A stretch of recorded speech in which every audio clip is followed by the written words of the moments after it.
ಗಂಡನ ವಿರುದ್ಧ ವರದಕ್ಷಿಣೆ ಕಿರುಕುಳ ಆರೋಪ.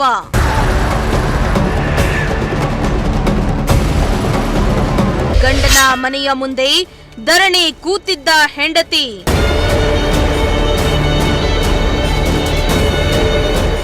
ಧರಣಿ ಕೂತ ಹೆಂಡತಿ ಕೇಸ್ಗೆ ಸಿಕ್ತು ಬಿಗ್ ಟ್ವಿಸ್ಟ್.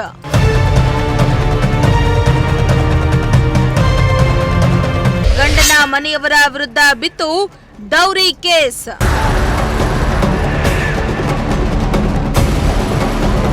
ತುಮಕೂರು ನಗರದ ಸಪ್ತಗಿರಿ ಬಡಾವಣೆಯಲ್ಲಿ ಅಮಾಯಕ ಹೆಂಡತಿಗೆ ಗಂಡ ಹಾಗೂ ಗಂಡನ ಮನೆಯವರಿಂದ ವರದಕ್ಷಿಣೆ ಕಿರುಕುಳ ನೀಡ್ತಾ ಇದ್ದ ಪ್ರಕರಣಕ್ಕೆ ಟ್ವಿಸ್ಟ್ ಸಿಕ್ಕಿದ್ದು, ಗಂಡ ಹಾಗೂ ಗಂಡನ ಮನೆಯವರ ವಿರುದ್ಧ ತುಮಕೂರು ಮಹಿಳಾ ಠಾಣೆಯಲ್ಲಿ ಎಫ್ಐಆರ್ ದಾಖಲಾಗಿದೆ.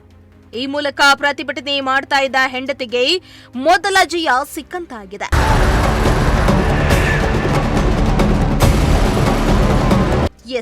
ತುಮಕೂರು ಜಿಲ್ಲೆ ಚಿಕ್ಕನಾಯಕನಹಳ್ಳಿ ತಾಲೂಕಿನ ಪ್ರೇರಣಾ ಎಂಬುವವರನ್ನ ತುಮಕೂರು ನಗರದ ಸಪ್ತಗಿರಿ ಬಡಾವಣೆಯ ಪ್ರಜ್ವಲ್ ಶಂಕರ್ಗೆ ಕೊಟ್ಟು 2024 ಆಗಸ್ಟ್ 15ರಂದು ಮದುವೆಯನ್ನ ಮಾಡಿಕೊಡಲಾಗಿತ್ತು.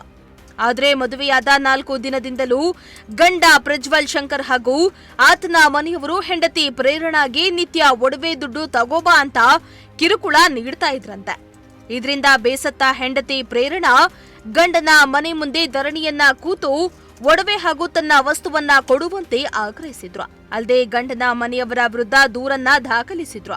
ಗಂಡನ ಮನೆಯವರು ಪ್ರಭಾವ ಬಳಸಿ ಕ್ರಮ ಆಗದಂತೆ ಕೈಗೊಳ್ಳಲಾಗಿತ್ತು. ಇದೀಗ ಆ ಪ್ರಕರಣಕ್ಕೆ ಮಹಿಳಾ ಆಯೋಗ ಎಂಟ್ರಿಯಾಗಿದ್ದರ ಜೊತೆಗೆ ಇಂದು ತುಮಕೂರು ಮಹಿಳಾ ಪೊಲೀಸ್ ಠಾಣೆಯಲ್ಲಿ ಗಂಡ ಹಾಗೂ ಅತ್ತೆ ಮಾವನ ವಿರುದ್ಧ ಎಫ್ಐಆರ್ ದಾಖಲಾಗಿದೆ.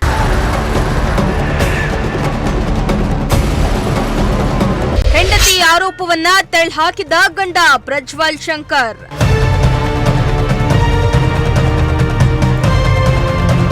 ಇನ್ನು ಗಂಡ ಪ್ರಜ್ವಲ್ ಶಂಕರ್ ವಿರುದ್ಧ ಹೆಂಡತಿ ಮಾಡ್ತಾ ಇರೋ ವರದಕ್ಷಿಣೆ ಆರೋಪವನ್ನ ಗಂಡ ತಳ್ಳಿಹಾಕಿದ್ದ. ಪತ್ನಿ ಪ್ರೇರಣಾ ಆರೋಪಗಳು ಸತ್ಯಕ್ಕೆ ದೂರವಾದದ್ದು ಎಂದು ಸಮರ್ಥಿಸಿಕೊಂಡಿದ್ದ. ಹೆಂಡತಿ ಪ್ರೇರಣಾಗೆ ಸಂಪ್ರದಾಯ ಆಚಾರ ವಿಚಾರಗಳನ್ನ ಪಾಲಿಸು ಎಂದಿದ್ದೇ ತಪ್ಪಾಯ್ತು. ವರದಕ್ಷಿಣೆ ಕಿರುಕುಳ ನೀಡಿದ್ದೇ ಆಗಿದ್ರೆ ನಾನ್ಯಾಕೆ ನನ್ನ ಹೆಂಡತಿಯನ್ನ ಸ್ವಂತ ದುಡ್ಡಲ್ಲಿ MBA ಓದಿಸಲು ಕಾಲೇಜಿಗೆ ಸೇರಿಸ್ತಾ ಇದ್ದೆ. ಲಕ್ಷಾಂತರ ರೂಪಾಯಿ ಖರ್ಚು ಮಾಡಿ ಮದುವೆ ಮಾಡಿಕೊಂಡಿದ್ದೀವಿ.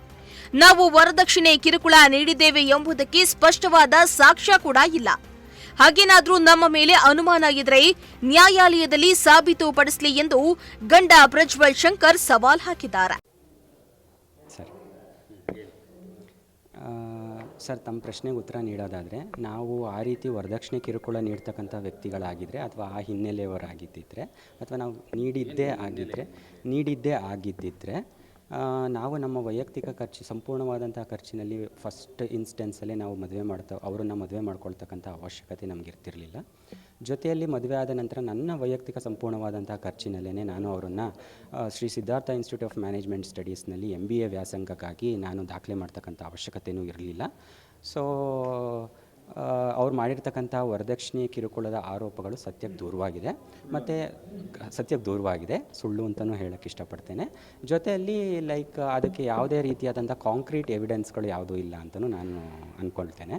ಆ ಥರ ಏನಾದರೂ ಇದ್ದರೆ ಅವರು ಮಾನ್ಯ ನ್ಯಾಯಾಲಯದ ಬಾಗಿಲನ್ನು ಕೂಡ ತಟ್ಬೋದು. ನಾನು ಕೂಡ ಕಾನೂನಾತ್ಮಕವಾಗಿ ಅದನ್ನು ಎದುರಿಸಲಿಕ್ಕೆ ತಯಾರಿದ್ದೇನೆ. ಈ ಪ್ರಕರಣದಲ್ಲಿ ಮೈ ಪರ್ಸ್ನಲ್ ಒಪಿನಿಯನ್ ಏನಂತ ಅಂದರೆ, this is open and shut case. At the same time ಇದನ್ನು ಎಕ್ಸಾಜುರೇಟ್ ಮಾಡಿ ಒಂದು ಅನುಕಂಪವನ್ನು ಗಿಟ್ಟಿಸ್ಕೊಳ್ಬೇಕು. ಜೊತೆಯಲ್ಲಿ ಈಗ ಮಾಧ್ಯಮಗಳಲ್ಲಿ ಅವರೇ ಹೇಳಿದಂತೆ ಎಕ್ಸ್ಪ್ಲಿಸಿಟ್ಲಿ ಒಪ್ಕೊಂಡಂತೆ ನಾವು ಏನಕ್ಕೆ ಮದುವೆ ಮಾಡಿಕೊಟ್ವಿ ಇವರಿಗೆ ಅಥವಾ ಮದುವೆ ಮಾಡಿದ್ವಿ ಅನ್ನೋದನ್ನು ಅವರೇ ಹೇಳ್ಕೊಂಡಿದ್ದಾರೆ ಒಂದು ರೀತಿಯಲ್ಲಿ. ಸೊ ಅದರಲ್ಲೇ ಸೂಕ್ಷ್ಮತೆಯಲ್ಲೇ ಗಮನಿಸಿದ್ರೆ ಅದಕ್ಕೆ ಉತ್ತರ ಇದೆ ಅಂತ ನಾನು ಅಂದ್ಕೊಳ್ತೇನೆ. ನಾನು ಮದುವೆಗಿಂತ ಮುಂಚೆ ಅವರ ಹತ್ರನೂ ನಾನು ಡಿಸ್ಕಸ್ ಮಾಡಿದ್ದೇನೆ. ಅದಾದ ನಂತರ ಮದುವೆ ಆಗಿದ್ದೇನೆ ಹೊರತು ನಾನು ಯಾವುದೇ ರೀತಿಯಾದಂಥ ಮರೆಮಾಚಿ ಏನೂ ಮದುವೆ ಆಗಿಲ್ಲ. ಜೊತೆಯಲ್ಲಿ ನಾವು ಕೆಲ್ಸಕ್ಕೆ ಹೋಗ್ತಾ ಇಲ್ಲ ಅಂತ ಅವರ ಏನು ಆರೋಪವನ್ನು ಮಾಡ್ತಾ ಇದ್ದಾರೆ. ನಾನು ಈ ಅಟೆಂಪ್ಟನ್ನು ಬರೆದುಬಿಟ್ಟು ನಾನು ಈ ಅಟೆಂಪ್ಟನ್ನು ನೋಡ್ಕೊಂಡ್ಬಿಟ್ಟು ನಾನು ಆ್ಯಸ್ ಯೂಶುವಲ್ ನನ್ನ ಕೆಲಸಕ್ಕೆ ನಾನು ಹೋಗ್ತೇನೆ ಅಂತ ನಾನು ಅವರಿಗೆ ಹೇಳಿದ್ದೆ. ಮದುವೆಗೆ ಮುಂಚೆನೇ ಮನವರಿಕೆ ಮಾಡಿದ್ದೆ. ಅವ್ರಿಗೂ ಕೂಡ ಅದಕ್ಕೆ ಸಂಪೂರ್ಣವಾದಂಥ ಒಪ್ಪಿಗೆ ಇತ್ತು. ಸೊ ನಡುವೆ ಈ ಒಂದು ಘಟನೆ ನಡೆದಾಗಿಂದ ಅವರು ಆ ಒಂದು ಪಾಯಿಂಟನ್ನು ಇಟ್ಕೊಂಡು ಏನು ಒಂದು ರೀತಿ ಕೇಸ್ ಬಿಲ್ಡಿಂಗ್ ಅಂತ ಏನು ಕರೀತಾರೆ ಅಥವಾ ಒಂದು ರೀತಿ ಸ್ಟೋರಿ ಬಿಲ್ಡಿಂಗ್ ಅಂತಾರೆ, ಆ ರೀತಿ ಮಾಡ್ತಿದ್ದಾರೆ. ಅವ್ರು ಹೇಳೋ ಪ್ರಕಾರ ನಮಗೆ 3 ಅವರ್ ನಿದ್ದೆ ಅವ್ರ ತಾಯಿಯವರು ತಮ್ಮ ಮಾಧ್ಯಮಗಳಲ್ಲಿ ಹೇಳಿಕೆ ನೀಡಿರೋ ಪ್ರಕಾರ 3 ಅವರ್ ನಿದ್ದೆ ಕೊಡ್ತಾ ಇರಲಿಲ್ಲ. ಆಮೇಲೆ ಇದೇ ಬಟ್ಟೆ ಹಾಕಬೇಕು, ಅದೇ ಬಟ್ಟೆ ಹಾಕಬೇಕು ಅಂತಕ್ಕಂಥದ್ದು ಅವ್ರ ತಾಯಿಯವರು ಹೇಳಿದ್ದಾರೆ. ಅವ್ರ ತಾಯಿಯವರು ಹೇಳಿದ್ದಾರೆ ಅಂದರೆ ಅದನ್ನು ಅವ್ರ ಮುಖಾಂತರ ಪ್ರೇರಣಾ ಅವರ ಬಾಯಲ್ಲಿರೋದನ್ನು ಅವ್ರ ತಾಯಿಯವರು ಮನಸ್ಸಲ್ಲಿರೋದನ್ನು ಅವ್ರ ತಾಯಿಯವರು ಹೇಳ್ತಿದ್ದಾರೆ ಅಂತಲೇ ಅಂದ್ಕೋಬೇಕು. ಇಲ್ಲ ಸರ್, ಆ ರೀತಿ ಯಾವುದೂ ಇರಲಿಲ್ಲ. ಈಗ ಸಹಜವಾಗಿಯೇ ಏನು ಅಂತ ಅಂದರೆ ನಾನು ಸ್ವಲ್ಪ ಫಾರ್ಮಲ್ ಆಗಿ ಡ್ರೆಸ್ ಮಾಡ್ತಕ್ಕಂಥ ಸೆನ್ಸ್ ಇರೋವಂಥ ವ್ಯಕ್ತಿ. ಕೊಟ್ಟಿದ್ದಿದ್ರೆ ಆಗಿದ್ದರೆ ಆ ರೀತಿ ನಾವೇನಾದ್ರು ಹೊಡೆದಿದ್ದು ಬಡ್ದಿದ್ದು ಅವರು ತಮ್ಮ ಮಾಧ್ಯಮ ಕೊಟ್ಟಿಲ್ಲ ಸರ್. ಗಂಡ ಪ್ರಜ್ವಲ್ ಶಂಕರ್, ಮಾವ ಜಯಶಂಕರ್ ಹಾಗೂ ಅತ್ತಿ ಮಹದೇವಮ್ಮ ನಾದಿನಿ ವರದಕ್ಷಿಣೆ ಕಿರುಕುಳ ನೀಡುತ್ತಿದ್ದಾರೆ ಎಂದು ಹೆಂಡತಿ ಪ್ರೇರಣಾ ಹಾಗೂ ಆಕೆಯ ತಾಯಿ ತುಮಕೂರು ಮಹಿಳಾ ಪೊಲೀಸ್ ಠಾಣೆಗೆ ದೂರನ್ನ ನೀಡಿದ್ದು, ಸದ್ಯ ಈ ಸಂಬಂಧ 4 ವಿರುದ್ಧ ಡೌರಿ ಕೇಸ್ ದಾಖಲಾಗಿದ್ದು ತನಿಖೆಯನ್ನ ಮುಂದುವರೆಸಿದ್ದಾರೆ. ಕ್ಯಾಮರಾ ಪರ್ಸನ್ ಸಂಜಯ್ ಜೊತೆ ದೀಪಕ್, ಪ್ರಜಾಶಕ್ತಿ ಟಿವಿ, ತುಮಕೂರು.